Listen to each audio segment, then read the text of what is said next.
Čau lidi, tady jsem já Míša a jdeme dělat part 2. Hraju za Manchester United. Koupil jsem Desireho Douého. Tady máte můj základní sestavu, doufám, že to bude přečíst, protože mám špatně kameru, ale to je jedno, jo. Tak, odebírejte Vondrase 14, je to můj dobrý kamarád a doufám, že se mu bude dařit v životě. No. Takže hraju teď proti Newcastle, bojuju o titul, teď mám šanci a teď Bergwall, Kuňa, máme velkou šanci a to může být, a je to 1-0. 1-0 v 8 minutě, takže proti Newcastle, ale stačí jim dát tak 2 góly a můžeme to odsimulovat, protože oni asi 2 góly už potom si myslím, že nedají. A mám v plánu koupit Dina Huijsena, protože Huijsen za prvý má velký potenciál, za druhý je vysoký, prostě má malý věk, je mu 20, teprve 20. Má prostě velký potenciál, je mladý, takže je to prostě dobrý hráč a asi ho koupím toho, koupil jsem ještě toho Silvu z Benfiky snad za nějakých 40-30 milionů, něco takového. A ten Doué mě stal jen tak, protože mi zbyl na plat Doué. Teď ho tady vidíme na balónu a bohužel ztratil míč. A Luis Kelly je taky dobrá posila, si myslím. A příští sezonu bych koupil toho Huijsena asi, no. Protože teď máme nějakýho dubna, teď nevím kolikátýho, ale už nějak duben už je, no. Takže taky bude konec sezóny. A myslím si, že bychom mohli koupit nějakého dobrého obránce a to je ten Huijsen, jo. Jinak asi nevím, koho ještě tak nahradit. To by byl ideální úplně. Luis Kelly jakože 81 rating taky není úplně nejlepší, jo. Zase jako má velký potenciál. Zase mu ten potenciál nechci ztratit, jo, takže asi spíš ho tam nechám. Kuňa dává góle, takže pohodička, jo. Je to 2-0, odehrané zápasy 27 a góly 19. Teď se to možná mohli i vidět. A nevím, mám tam toho Fidži Spinnera, normálně Antony v pohodě, jo, Højlund. Ten jakože ty poslední zápasy, jak jsem si myslel, že teď si sezóně dal 3 góly, nebo 4, nebo 5, myslím to gólů, 5 gólů asi. V jednom zápase dal 5 gólů, v jednom zápase, jo. Mainu, v pohodě, můj 20, plně na klid, má 80 rating, v pohodě. Marcus Rashford možná na příští sezónu ho prodám, protože tam spíš budu hrát, jak se jmenuje, ne Garnacho.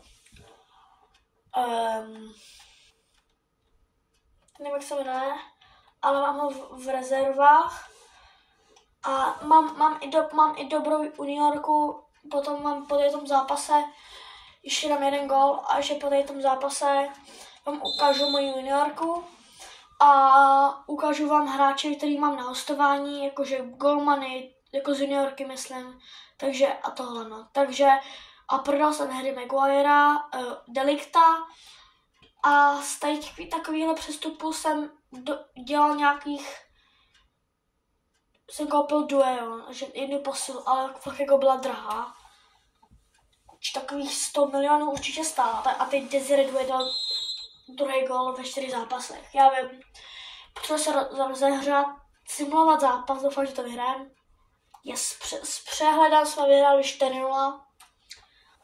Takže pohoda. Jo. Teď konc. Jdeme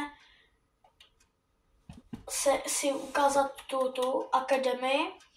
První vám ukážu, sorry lidi, že já jsem trochu že divně mluvím, ale tady mám, hele, 15letý týpeček z Belgie, on je dobrý, má velký potenciál, 8, myslím, že v pohodě.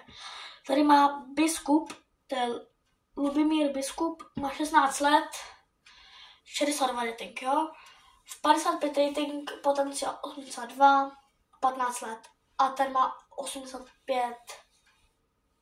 Ne, to jsem řekl rating, že jo? Takže ne, potenciál, sorry. Kemp, 15 let, 53 rating, potenciál 79. Oliver, 15 let, 81 potenciál a 55 rating. Reeves, a ten má 15 let, 86 potenciál a 54 rating.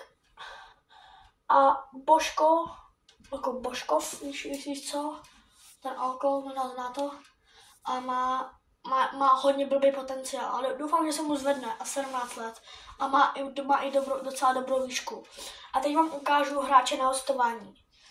Vlastně jsem moc nekoukal na ně, ale tady ten golman, ten má 20 let. Vylepšil se o +3. Hrál na zápasu, Tesařík +1, jo, Bednář, on hrál jeden zápas v Belgii, jo. A prostě on v tom jednom zápase dá asistenci, prostě jo. Je má 18, má 194 cm a 77 kg, jo. Hill, taky jako v pohodě, jo, ale kdyby měl 62 rating v 17, já ho možná asi prodám, protože není úplně taky nejlepší. Heaven, jo, Heaven, to jsem vůbec skoro nehrál a najednou se vylepšilo +2, jo. Antonio Silvu jsem vlastně koupil, no, a dám blokovat nabídky, jako bych asi mohl. 21 let, 61 rating. Vypadá to s ním hodně blbě. Už jsou prostě takový hráči, který mají 61 rating ve 21 letech. Hele, 72 rating ve 22. OK, z něho by něco mohlo být, jo. Tak, Slavík. Patrik Slavík, je to Čech. 17 let, 66 rating. Jiří Malý. Jo. Ten má taky 63 rating a má 17 let. Moorhouse. Ten dal ve 2 zápasech, jenom ve 2, tak málo, 2 góly, tak málo, A ještě Radek Malý, ještě to opakuju třeba 2krát, Radek Malý, vylepšil se +2, je dobrý, jo. Tady ty hráči nejsou úplně moc dobrý, na to, že ty asi taky prodám. A zavala 63 rating, jako nic moc, jo.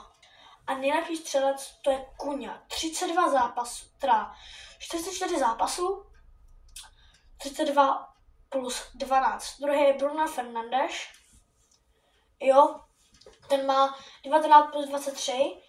Další 17 + 6 má Brian Bruno. Garnacho taky není úplně moc špatný. Rashforda asi spíš sezónu musím prodat, protože ten není úplně moc nejlepší. No, Hojlunda, jakože 4 góly, nic moc. No. Jakože jo, dezertuje. Vím, má 5 zápasů, ale jenom 3 body.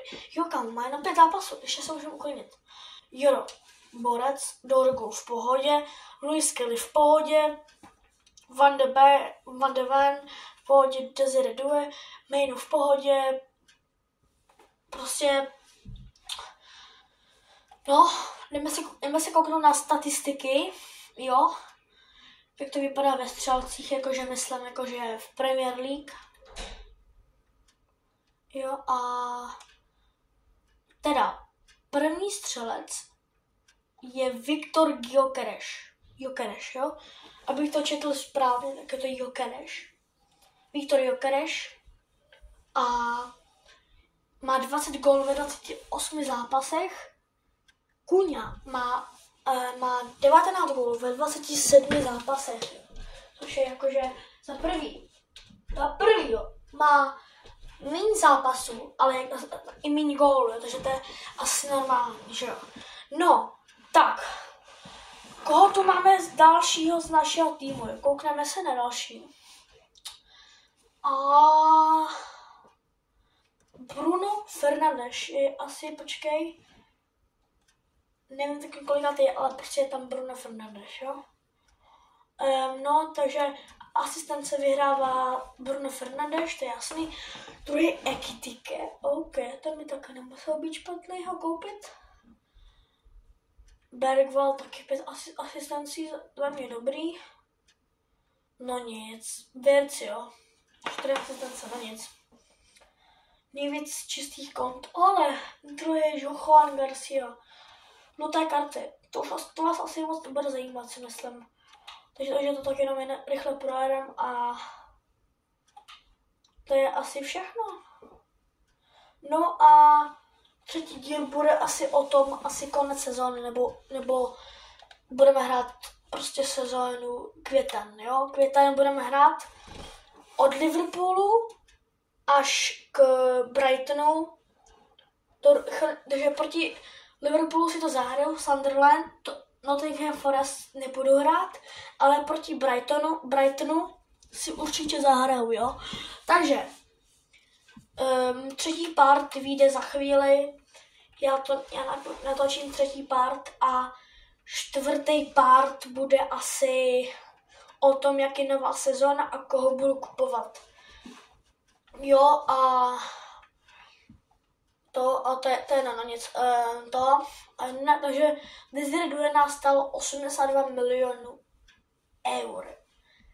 Má tržní hodnotu 96,5 milionů eur, což je jako dobrý. Van de Ven jenom za 27 milionů, tak málo, jenom. Mickey Van de Ven, borec. Louis Kelly, 53 milionů, jsme under Onana. Oni v Manchester City, no nic. Bergwall, koukej třeba na Bergwalla. My jsme ho koupili za 7 milionů a teď stojí 38.